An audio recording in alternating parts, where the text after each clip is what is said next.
Welcome back to my channel on Edwards Academy. We continue from where I stopped yesterday. We are going to continue the series on Arima methodology. We are going to consider diagnostics and forecasting. And to have that achieved, I actually want to draw you back to where I stopped yesterday. I stopped by identifying four tentative models. I identified Arima 313. I identified Arima 311. I identified Arima 212. I also identified Arima 111. So these are the four tentative model, the four tentative Arima model we actually identified yesterday. So I want to open them as a group for visualization. We have here four tentative Arima models, and the next thing to be done is to identify or select the best Arima model among these four models. We have Arima 313, 312, 212 and 111, and the parameters or the procedures to select the best Arima model will rely on certain conditions. We are going to select the Arima model that has the best or the most significant coefficients. We're also going to actually consider the R-square adjusted value of each of the estimated models. We're also going to consider the W-Watson statistics of each of these models. We are going to consider the archaic information criterions of each of these models. So let me go back or take you to a Microsoft Word where I have actually cleaned up this four tentative model in a very small chart for easy interpretation and selection.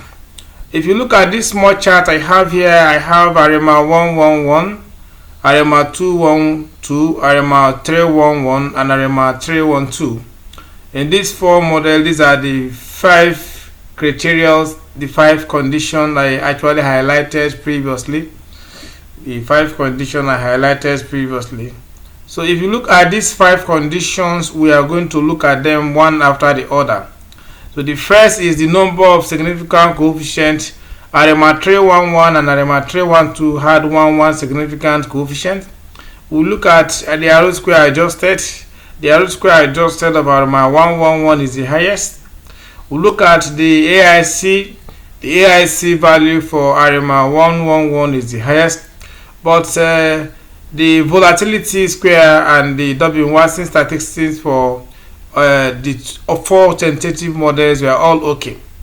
But the major concern with Arima 111 is that none of the parameters are statistically significant. So on that premise, I am actually going to consider Arima 313 in this estimation because Arima 313 is the second outside Arima 111.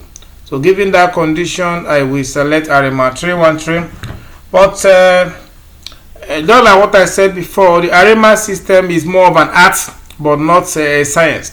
The fact that I selected Arima 312 doesn't mean that it's the best model, the best Arima model in the entire system. You can actually go back to the Correlation statistics to decide or select more tentative models. So to do that, we go back to eView where we select the best model. The best model has been selected, Arima 313, 312. This is our best model. So I will close up these other models and rely on the selected model. So this is my model. This is my best model, the best Arima model I have selected. So the next thing to actually do is to diagnose further to ensure that this Arima model is the best model. I will need to ensure that the ARO component of this Arima model is covariant. And for me to actually check if the ARO is covariant, I will need to go to view I will need to go to Arima structure, Arima structure. From Arima structure, I go to roots. From root, I go to OK. From OK, I will be exposed to inverse root of the Arima polynomials. So in this inverse root, I have the white dotted line, dotted point, and the red dotted point. And the rule of thumb is that the AR roots must fall within the inverse root of the Arima polynomial. And whenever it falls inside this particular circle, we say that the AR system or the AR root is covariant. And when the AR system is covariant, then the Arima system does not violate any assumption. The next one is that the MA roots must actually be invertible. And when the MA root, the red dotted point, falls inside this particular inverse root of the Arima polynomials, we also say that the MA components of the Arima system is invertible. That means that none of the assumptions is being violated. It's only on this premise we will now say that the selected system 312 is actually okay. The next thing to be done is to do forecasting, because we have actually identified all we need to identify in the system. To have that done, I will actually go back to my original results. This is my original result, and I will minimize this result. I will minimize this result. I will go back to my EView worksheet. This is my EView worksheet.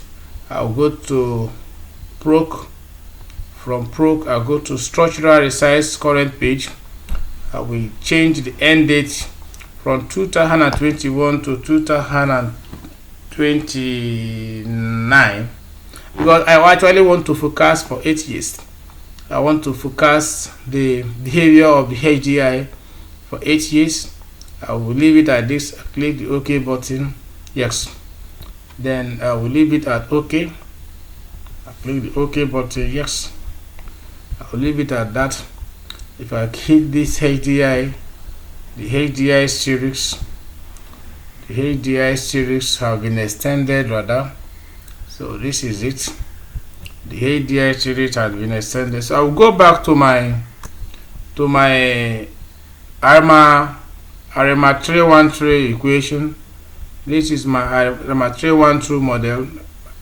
So the next thing to be done is to go to view, or go to proc. From proc, in this Arima model, I'll go to focused. From focus, I will actually be exposed to the focus button that looks like this. On this button, I will adjust my start date to 2000. I want to focus from 2000 to 2029. Already selected. I will leave everything. The focus name is HDIF. I will click the OK. Once I hit the OK button, I will be exposed to this. And this is my result. We have the focus is HDIF. The actual observation is HDI. The focus sample is this. Included observation is this. These are the parameters. We have the root mean square error, the mean absolute error, the mean ABS percentage error, the T inequality coefficient, the bias proportion coefficients, the variance proportion coefficients, the covariance proportion coefficients. In my next video, I will interpret each of these coefficients one after the other. So stay tuned to my channel. So we haven't actually gotten this. We have the forecasted line, which is this. The blue line is the forecasted line, falls between the two standard error bands. This is our line. So to actually compare the forecasted HDI with the actual HDI, I will minimize this page, or I have it completely closed. I have that page completely closed. We have two HDI here. We have the original HDI and the HDI forecast. I can open the both HDI as a group. I can open the both HDI as a group. If I open the both HDI as a group, I will actually be exposed to HDI and ADF. The second one is the forecasted HDI. We have forecasted from 2022 to 2019. From 2019 to 2022 were the forecasted period, while in our original data set it ended in 2021. To actually draw a graph, a simple line graph with these two, we can go to view. From view we go to graph. At this point I can decide to leave it the graph frame. We actually look at it. I'm using eViews 9.